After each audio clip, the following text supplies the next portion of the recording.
Hello and welcome back to session number 2. Today we are going to talk to the students about saving for life. The materials that are needed are the table tents,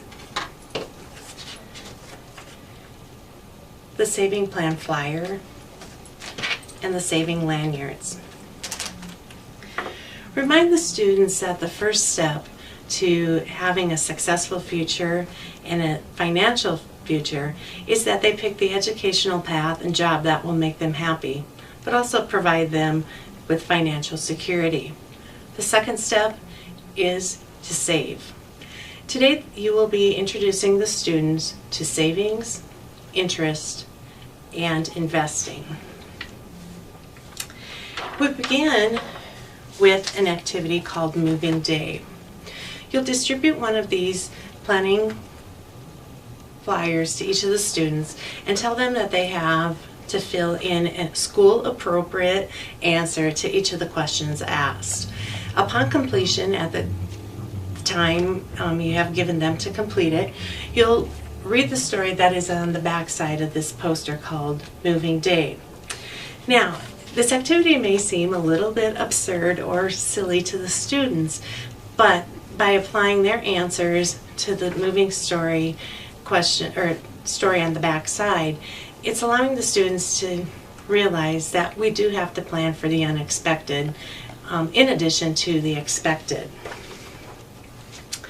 Moving to part 2's activity, you'll then ask the students to open up the flyer and they will see that there are 4 areas that we're going to discuss today.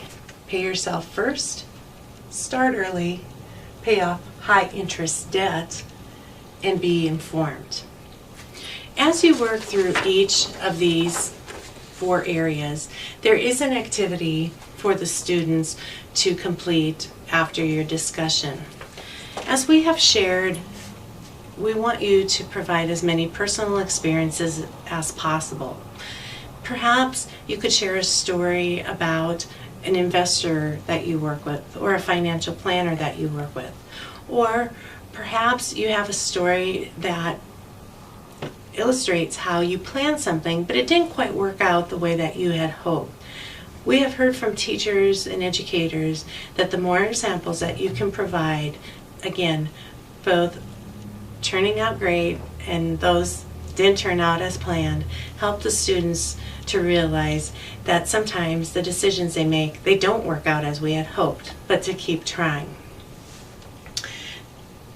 Upon completion of the 4 key areas, again, provide time for students to ask any questions that they may have, and then complete a summary and review.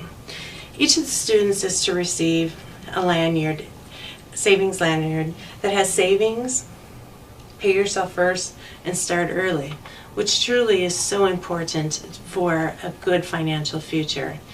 Ask the teacher about the best time to distribute the lanyards and let the students know when you'll be back next.